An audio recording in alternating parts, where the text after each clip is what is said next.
Welcome to Pan-African Lifestyle, the ultimate Pan-African home. I am your host, Harrison Paul, and we post here regularly. So please make sure you like, share, and subscribe, as we would not want you to miss a thing. If you're a PAL, which is short for Pan-African Lifestyler, welcome back to the tribe. Living a dream, living the African dream. And finally, the moment we've all been waiting for. President Obonjo is a self-declared commander-in-chief of the Lafta Republic, a sovereign African state founded on strength, discipline, and unity. Known across borders for his sharp geopolitical insights and unwavering commitment to Pan-African progress, President Obonjo's leadership has inspired both admiration and debate on the world stage.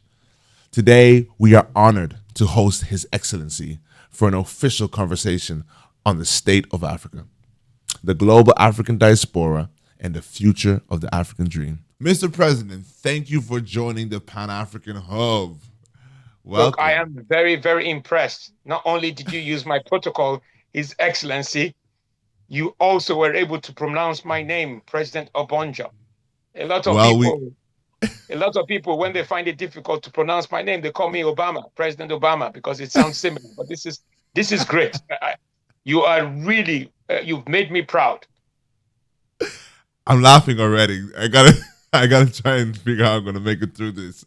Mr. President, Africa is a continent rich with history and potential, yet faces relentless external pressures. In your view, what is the greatest challenge holding Africa back from global power and determination? In my view, there are Africans who don't see themselves as Africans. What we have in Africa right now is we have leaders who are not representing their people, but representing the West. You know, there are lots of African leaders who have been elected, but they haven't been elected. They have been selected by the IMF and the World Bank. They've placed them there for Western interest rather than African interest. What we need to do is we need the Ibrahim Traorés, more Obonjos, more Gaddafis. We need people who want Africa to develop as Africans. That is what we need. It is that simple. We are not united in Africa. A lot of young people I talk to around the world, that is the first thing. That is their dream. But Africa is united, which is what Gaddafi had as a dream. You know Gaddafi, the one that they killed. He wanted Africa united, our own currency. That didn't happen because that goes against Western principles. Until we remove African leaders who are not representing their people, we will never, ever be united. We will never have that united African dream. It won't happen. And you mentioned Traoré, and we know in the news at the moment, a fresh target has been put in his back by the American government. What do you feel about that? What are your thoughts on that? I know that you shared online that you were quite upset about it. Share with us today what your thoughts on that. I genuinely think that we must find a way to protect Traoré. He's a good friend of mine. We speak at length. He means well. He's not a dictator, as the Americans have called him. He's not trying to be corrupt. A lot of people are not happy with the fact that he took over power, and he's doing very, very well. I think he's one of the greatest leaders that we have had in Africa, apart from me. He's doing pretty well. Of course. However, people just need to understand, those who are criticizing him, why did he take over forcibly? Why did it not have an election? It is clear to me that the country was in a state. Military coups just don't happen overnight. It's because the politicians are corrupt and they are trying to govern African people with what I call fake democracy. Democracy that does not work. Democracy in Africa is like a bad kidney transplant. A bad kidney transplant. It does not work in Africa. There is no country in Africa that has moved forward under democracy.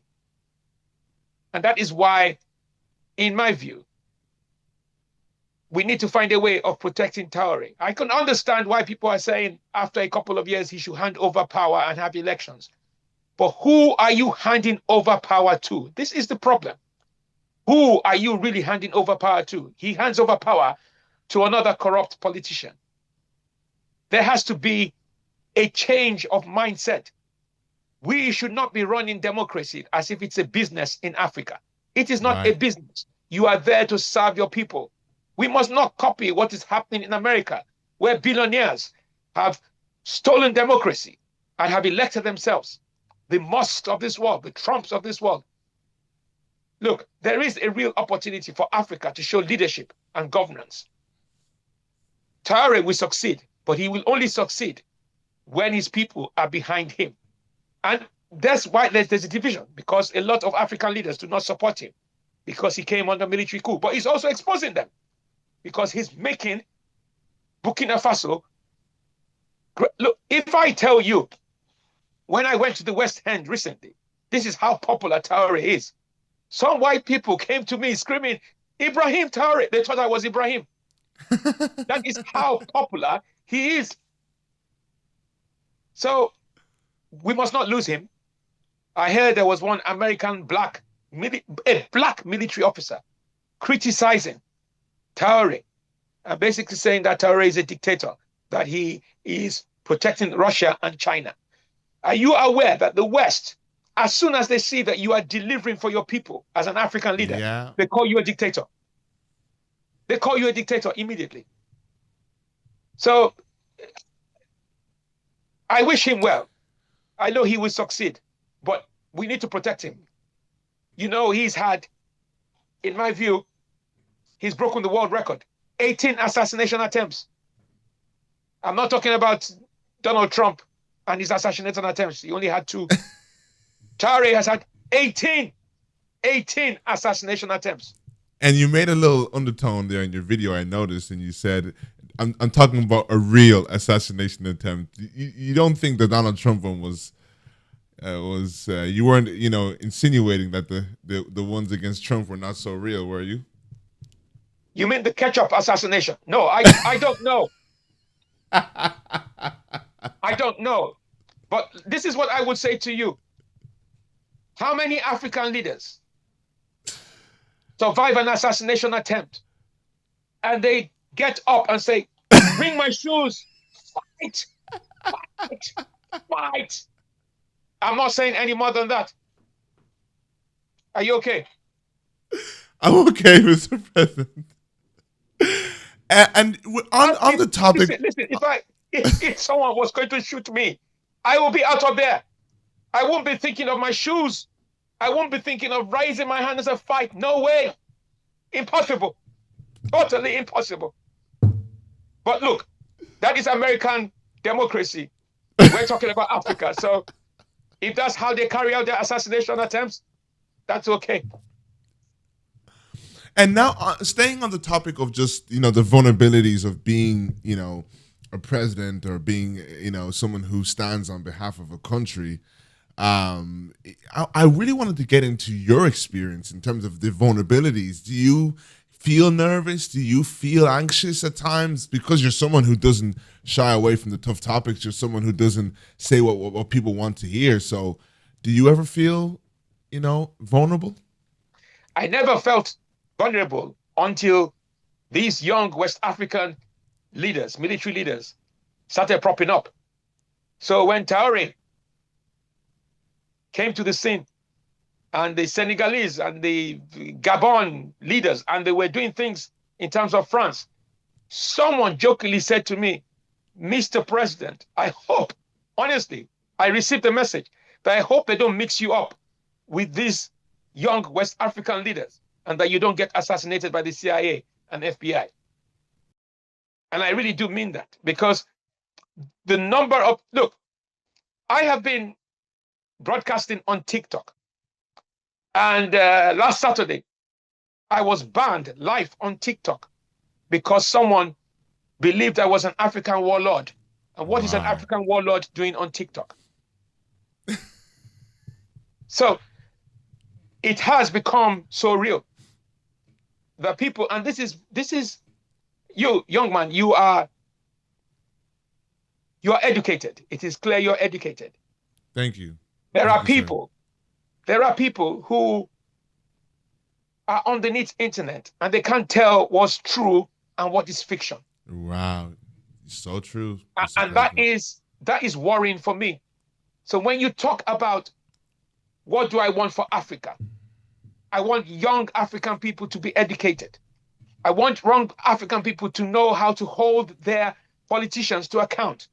Right. That is not about money. It's not about before an election, a politician gives you a bag of rice and then you vote for them. You are selling your soul. You're selling your future. Understand that your vote counts. Understand that you have an impact. And I know I'm contradicting myself, but the point is this. Not every country is going to have military leaders. There are people who are going to have to vote, but vote wisely. Don't vote because you've been given money. Don't vote because you have a bag of rice, because you're hungry. Vote because you know that this person will make an impact in your life. Definitely. And obviously this is us pressing towards the African dream, which we are, huge about here on Pan-African Lifestyle. But when you hear the term the African dream, what does that vision mean for you, for the people of Africa, and for the global African family? Look, a united Africa. An Africa that we believe in, an Africa that believes in its leaders, an Africa that can help its people. Right. An Africa that is self-reliant, not relying on the IMF or the World Bank. Right. Not relying. I mean, when I posted a video by Ibrahim Traoré, someone had the audacity to ask me whether we should find out what Putin would say about the video. Why do I need Putin's permission? There you go. Or validation? As an example. So, I'm not stealing Donald Trump's thunder. They want to make America great again. We want to make Africa great again. African products, African goods, Africa. Look, let me give you an example. Look at how Afrobeats has taken over the world. Right. Nobody listens to R&B anymore. I can't remember the last time I listened to an R&B. It is always Burna Boy or Ashake or all these Nigerian. Yeah. And that is, in my view, that is success. But if those Afrobeat stars can do that, what is wrong with African politicians? Wow.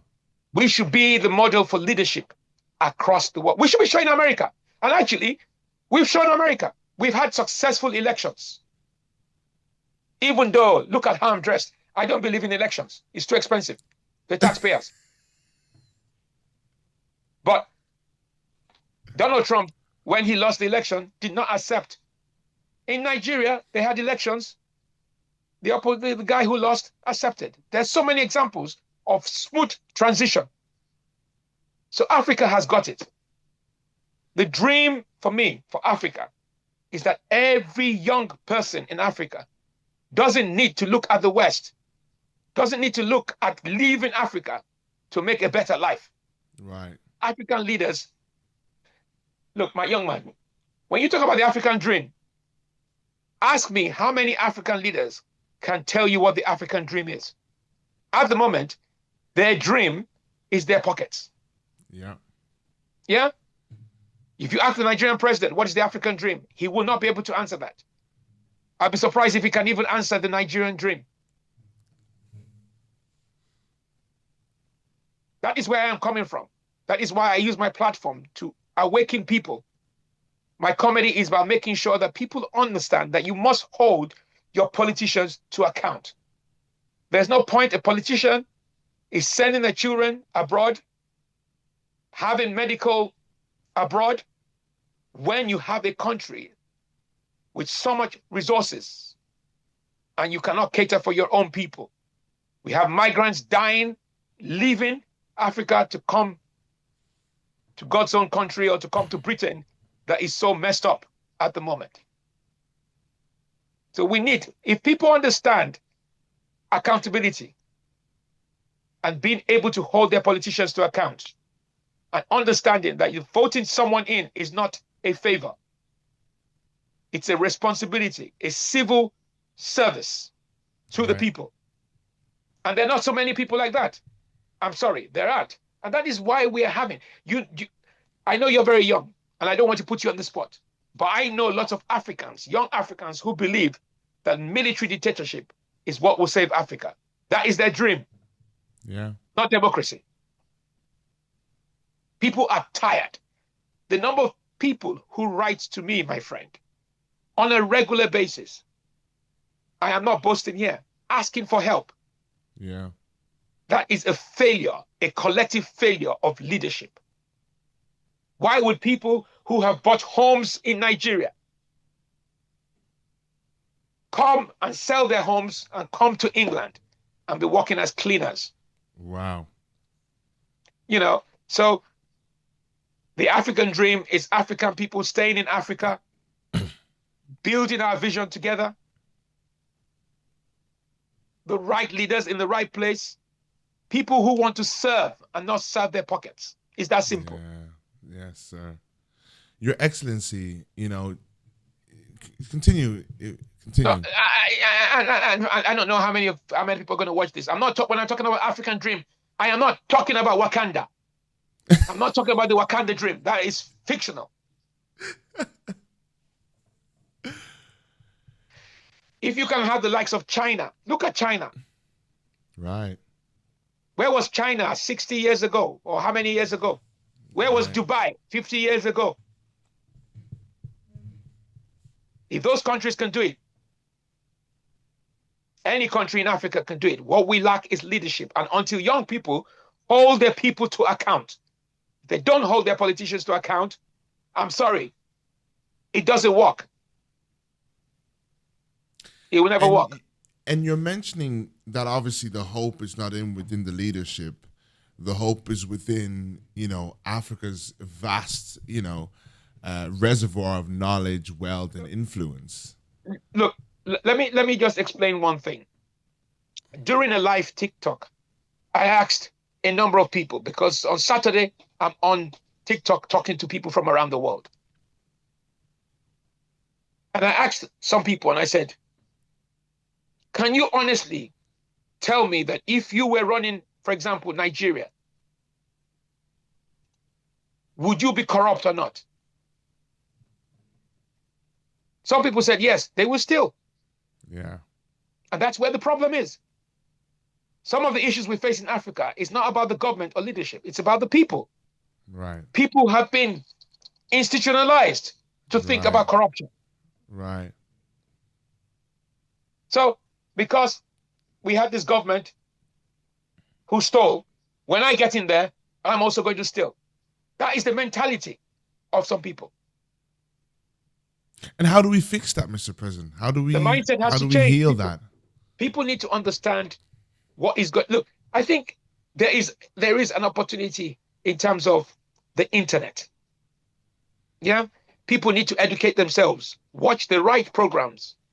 So, for example, I was watching the other day, they had a league table of the happiest countries in the world. And Denmark was one. Now, if you look at Denmark, their GDP, great. You know, they cater for their people. Why are their people happy? I'm not talking about false happiness now, because some people will tell you, oh, the happiest country in the world is Nigeria. Hello, yes, maybe because of the sun. But on a serious note, Denmark is on the list of one of the happiest countries in the world. Wow. Because they cater for their people. Right. They have effective politicians who connect with their people, who want to do things for their people.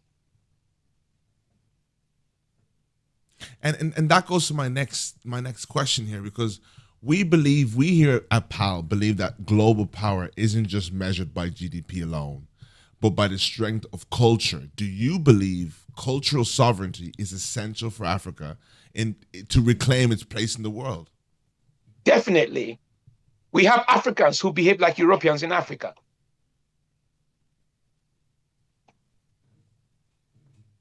Yeah, we have Africans who buy European goods rather than African goods. They want to be seen in designer clothes, the Gucci's. I was going to say Primark, but Primark is not a fashion shop. It's not. It wouldn't be. But you get my drift. They want to be seen wearing Western outfits. Why can't you promote your own? Wow. Burkina Faso, they've started producing cars, from what I heard. How many Africans are going to go to Burkina Faso to buy cars? They'd rather go to Germany. Wow. So we need to change our mindset. We need to stop blaming our leaders. It's not just about our leaders, it's about the people. The people have been indoctrinated to think in a certain way. And that's why I love what you guys are doing in terms of the Pan-Africanism organization, because that is where you start raising awareness. Right. How many people, listen to me, how many people know about Nkrumah?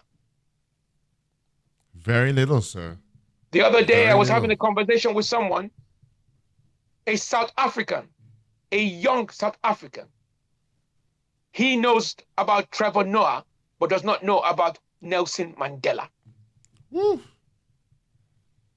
Oh, that's a new low. Yeah, that's a new low. So you know Trevor Noah, but you don't know about Nelson Mandela. And there's nothing wrong with Trevor Noah. I like his comedy.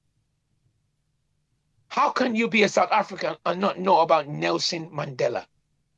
So when it comes to reclaiming Africa's dignity and beyond economics and trade, where do you believe the continent must begin first? Do you believe it begins at knowledge? Where do you believe it begins at? I genuinely believe it begins with knowledge and raising awareness. Yeah. That's my view. It's that simple. We need to re-educate ourselves. The educational system has to change.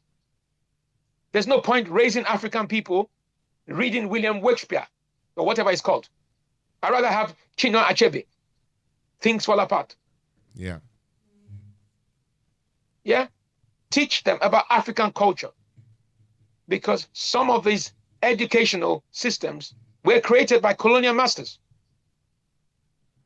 What is the point of going to a secondary school where the boarding house names are named after English people?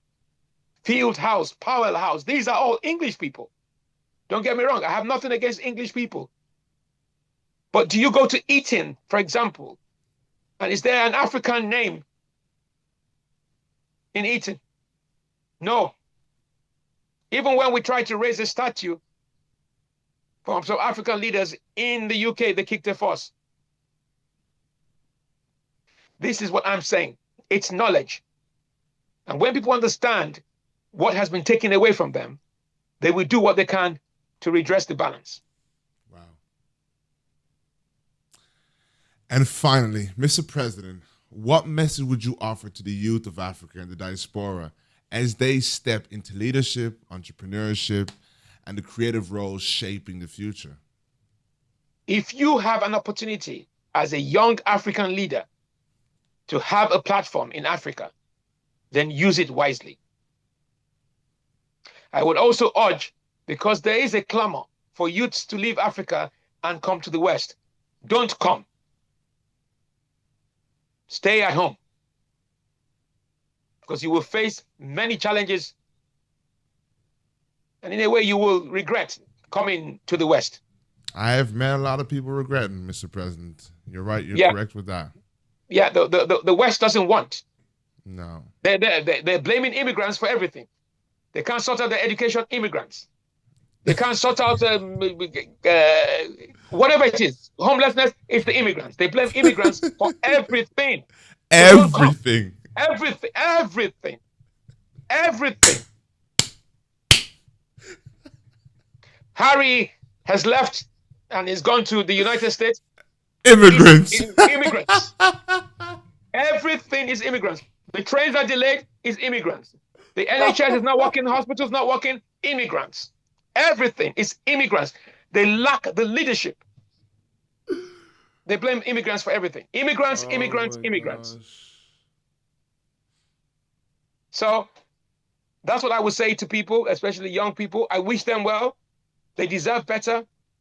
For those who pray, pray that you have good leaders who can move your country forward. Yeah. That's the key, because your future is based on those leaders. Use your votes wisely. Whether you're given an opportunity to vote, use your votes, wisely. But the greatest message I could give them is understand your roots, understand your culture. Don't get too influenced by Western culture. Definitely. Yeah? Definitely. Know your languages. Yeah? Understand the meaning of your name. When you have children, give them African names. That's the one. Kwasa, Kajuma, whatever you want to call them. Mm-hmm. We don't call them John. They're not John. Mm. They're Africans. Let's reclaim our narrative. Definitely. Because Africa will only unite when young people, because these leaders that we've got, including myself, in time, how long do I have left? Maybe another 30 years or whatever it is. The real people, the future lies with young people like you. Yeah. You need to stay woke. You need to stay awake and continue to fight the battle. Wow. Your Excellency, on behalf of the Pan-African Lifestyle community, I thank you for your presence, your vision, and your unwavering commitment to Africa and Africans. Your leadership is a reminder that the future of Africa is not only possible, it is non-negotiable. Thank you so much, sir. Look, it's been a pleasure. I just want to thank you all for watching me. I won't tell them where they can find me. They will know. My people will contact them, and if they don't follow me, I will make sure they follow me one way or the other. We will have your contacts and your socials up on the screen as well, sir. Mr. President. Look, thank you so much. Thank you so much for having me. It's too late for me to eat now. It's 9:30. But thank you so much for having me. It's been a pleasure. Thank you, Mr. President. Your Excellency, on behalf of the Pan-African Lifestyle community, I thank you for your presence, your vision, and your unwavering commitment to Africa and Africans. Your leadership is a reminder that the future of Africa is not only possible, but it is non-negotiable. And to our global Pal Nation, thank you so much for tuning in. Please, please, please keep the conversation alive. We want to hear your voice. Let us know what part of today's conversation sparked new thinking, new pride, and new action. I've been your host, Harrison Paul. Thank you so much. In a dream, living the African dream.